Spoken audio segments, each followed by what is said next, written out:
para usted que vuelve a darle clip a este espacio del periódico Escambray.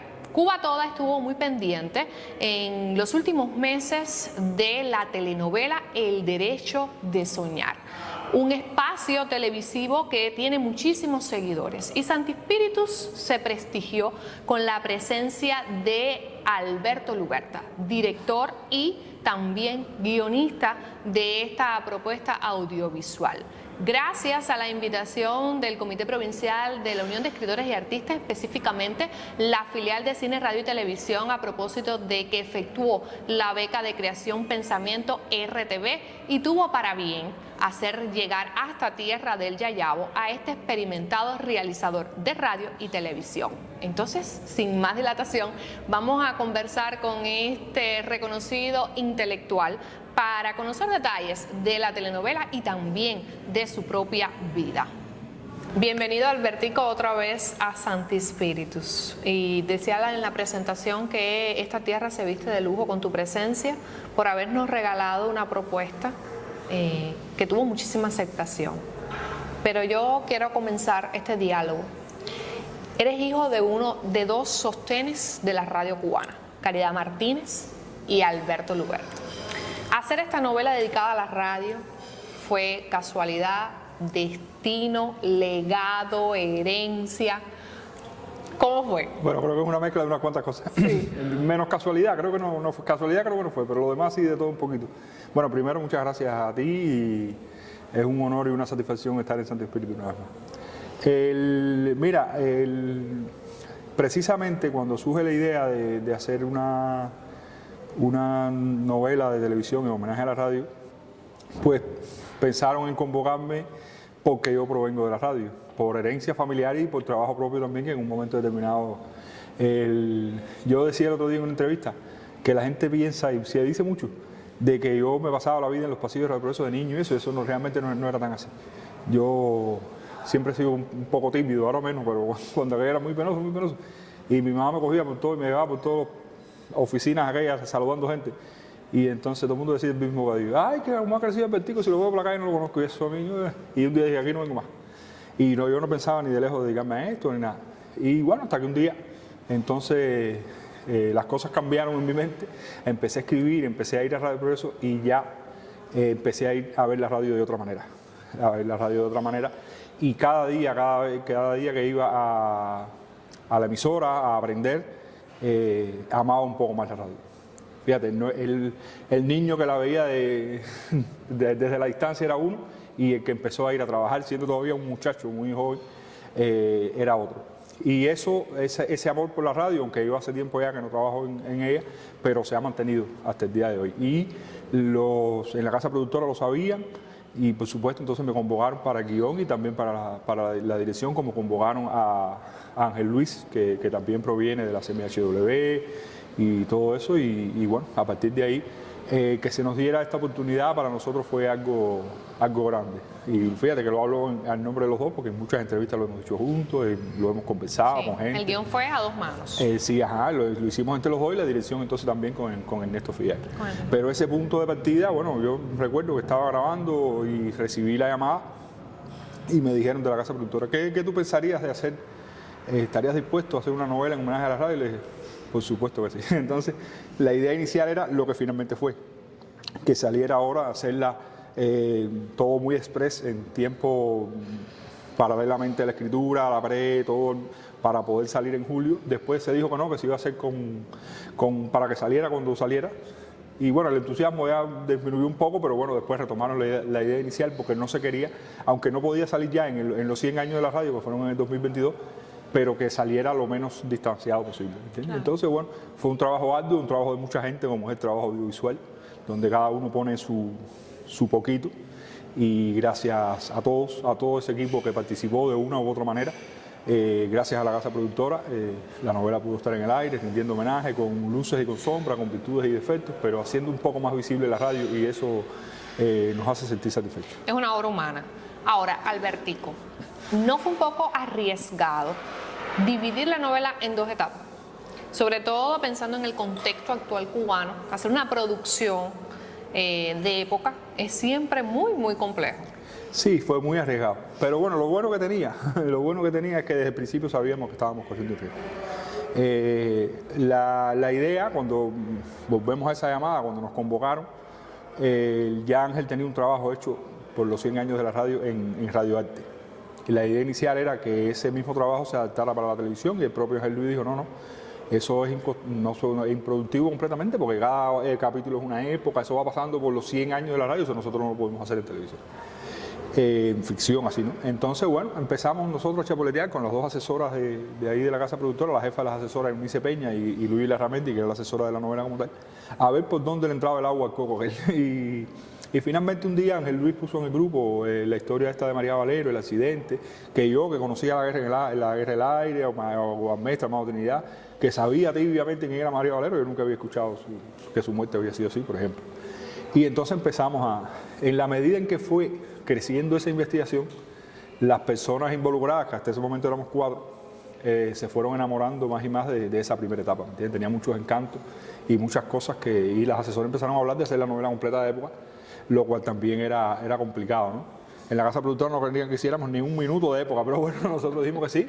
Hace poco lo dijo y lo voy a repetir porque bueno, realmente fue así, y la asesora Eunice lo dijo, que yo, que como además no solamente era guionista, también iba a ser uno de los directores generales de la novela, mi palabra ahí se iba a escuchar un poco, porque yo dije, no, yo asumo el riesgo, yo lo hago y vamos a hacerlo.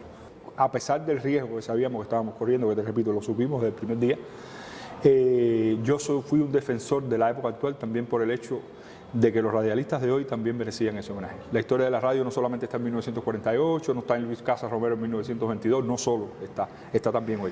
Hoy, en el día a día de los que se siguen parando delante de un micrófono, o están del lado acá de la cabina en una consola, o dirigiendo, o en nuestras circunstancias actuales haciendo que la radio vaya adelante. Esas personas también merecían un homenaje. Lo digo y lo seguiré diciendo siempre, y así lo defendí, y bueno, así salió en la novela, a pesar del riesgo que significaba esas dos épocas. Me mencionaste a María Valero. ¿Por qué entre tantas personalidades en estos 100 años, más de 100 años de historia radial, escoger a esa figura como centro y que estuvieran las historias rondando alrededor de ella? Mira, yo creo que empezamos de atrás para adelante, ¿no? En el sentido de que ese accidente era muy atractivo desde el punto de vista dramatúrgico, por decirlo de alguna manera, para empezar a tejer una historia a partir de ahí. Y ya si además coinciden con Goan Mestre y Amado Trinidad, que eran dos personajes, con la cercanía de la entrada de la televisión, con la guerra del aire, la obsesión de saber de quién estaba mejor, y todo ese ambiente con el derecho de nacer, y Félix Becañé, que es una persona a la que hay que rendirle homenaje todo el tiempo. Claro. Pues bueno, todos esos fueron elementos que apuntaron en esa dirección de que fuera ese el punto de partida, digamos. Bueno, quedó claro que la novela es un homenaje a todos esos hombres y mujeres que han hecho y que hacen la radio. Pero en la novela tocas tópicos pocos visibilizados en los medios públicos cubanos. Estoy pensando en personas en situaciones de discapacidad, estoy pensando en violencia de género, prejuicios capaces de engañar a un niño o no decirle la verdad al niño de quién es su madre por el propio rechazo de esa mujer que ha sido violentada. ¿Por qué mostrar también esas otras aristas de nuestra sociedad? Mira, nosotros siempre nos gusta meternos, digamos, en camisa de once varas en ese sentido, que no solamente sea la historia, digamos, la historia de amor, sino cosas que en definitiva están sucediendo y que son... Y siempre en estos procesos uno también aprende. Uno va aprendiendo todos los días y no termina nunca de aprender. Si lo decía Ernesto Valdés Barceló hoy por la mañana, que tiene 80 años y una obra inmensa en la radio, imagínate tú cómo no lo voy a decir yo. Pero, por ejemplo, los personajes que fueron uno de esas temáticas que levantaron roncha, que crearon polémica, fueron Pipo y Muñeca. Sí. Yo decía que esos personajes empezaron siendo... La intención era rendir homenaje al público de Alegría de Sobremesa, que ese público fiel, que no faltaba nunca, en gran medida eran personas en situación de discapacidad.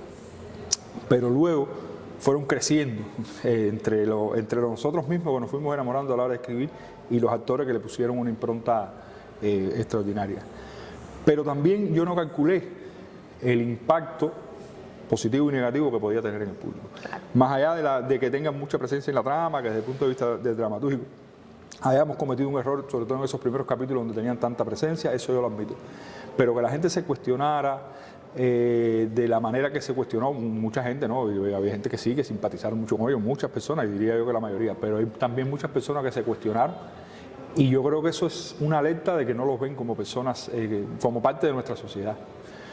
También, por ejemplo, con el tema de la violación o no violación, eso nosotros lo queríamos así, que no fuera la violación típica, sabiendo también que nos podíamos pero buscar. Sí es violación. Pero sí es violación.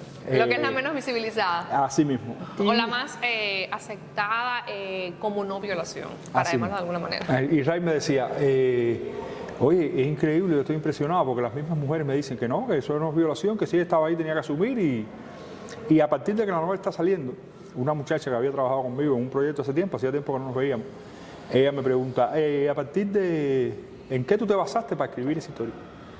Y yo le dije, bueno, en muchas historias que uno va conociendo, en personas que uno va conociendo. El caso es que ella, que había trabajado conmigo, ella pensó que en algún momento ella me lo había contado porque a ella le había pasado. Y yo le dije, ella me dijo, yo nunca te conté eso. Me dijo, no, jamás en la vida, yo ni sabía. Y a partir de ahí empezamos a hablar, y el texto que le pone Daniela a Iris, a Irela en el capítulo 57, creo que es la voz de ella contando su historia real. Con un profesor, con eso yo le dije, ¿tú crees que anónimamente eso me lo puedas mandar? Me dijo, sí. Y ella me manda el mensaje, no se me va a olvidar, nunca se me va a olvidar eso. Ni se me va a olvidar que empieza diciendo, esto que te he contado no se lo he podido contar a nadie nunca. Y me dice, discúlpame, yo sé que está largo, pero no me pidas que lo repita porque no voy a poder. Y ahí le dije, no, tranquila, no te preocupes, hicimos eso, lo partimos en dos, pusimos una parte en el capítulo anterior y otra parte en eso. Y esa es la voz de ella, que sí, que ella no se lo contó a nadie nunca, como bien te decía, el profesor, ella no sabe dónde está, pero sabe que está campante en algún lugar y sabe incluso que no lo hizo solamente con ella. Ahora, se acabó la novela y, por ejemplo, en las redes sociales se generaron, como sucede siempre, opiniones encontradas.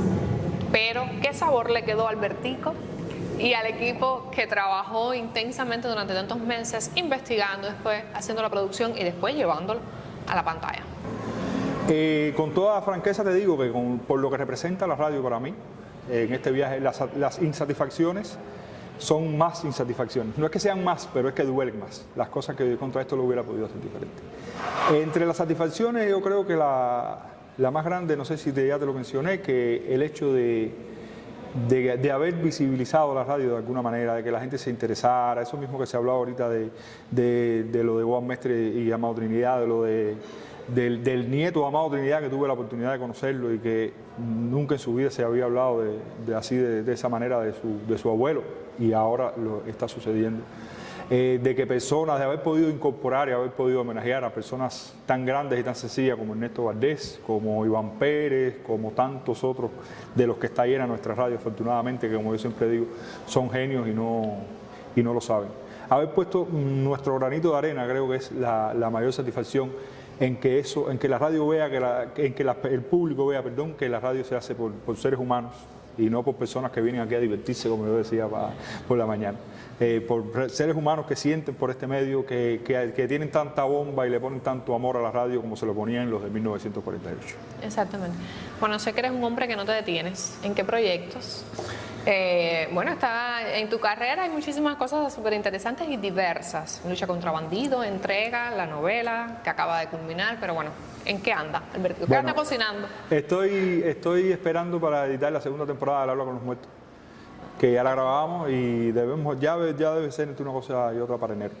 Y estoy junto a un grupo de los más fieles del equipo, así esos que te siguen a donde sea, en un documental, no voy a decir el tema, que no tenemos dinero todavía para hacerlo, pero hemos ido haciendo entrevistas, nos montamos en un camión, no un camión en la cama, un camión no, pero un camión de esos que tiene asientico muy estrecho, con un trípode, todas las cosas por ahí para allá, para Matanza, el sonidista, el fotógrafo y yo, volvimos de nuevo y estamos tratando de echarlo adelante porque es un documental que creo que puede ser polémico, pero que también es necesario y es justo. y es justo. Ojalá lo logre. Ya será para el 2024, me imagino. Bueno, sí, por supuesto, no, pero ya tenemos cosas adelantadas, tenemos entrevistas adelantadas y nada, ojalá, me tiene muy ilusionado ese proyecto. No, estoy convencida de que sí, que será otro regalo de Albertico Luberta a la cultura de este país. En mi nombre, en el nombre de Radio Santi Espíritu, agradecerte por este homenaje audiovisual. Yo creo que sí, que lo más importante de la novela El Derecho de Soñar es ese, visibilizar a la radio por dentro, a los hombres y las mujeres que apostamos todos los días por que el sonido que transite por el éter sea el de calidad y el que se parezca, por supuesto, también a las audiencias. Y a usted que dio clip en este espacio de Escambray, muchísimas gracias y como siempre les digo, nos volveremos a encontrar.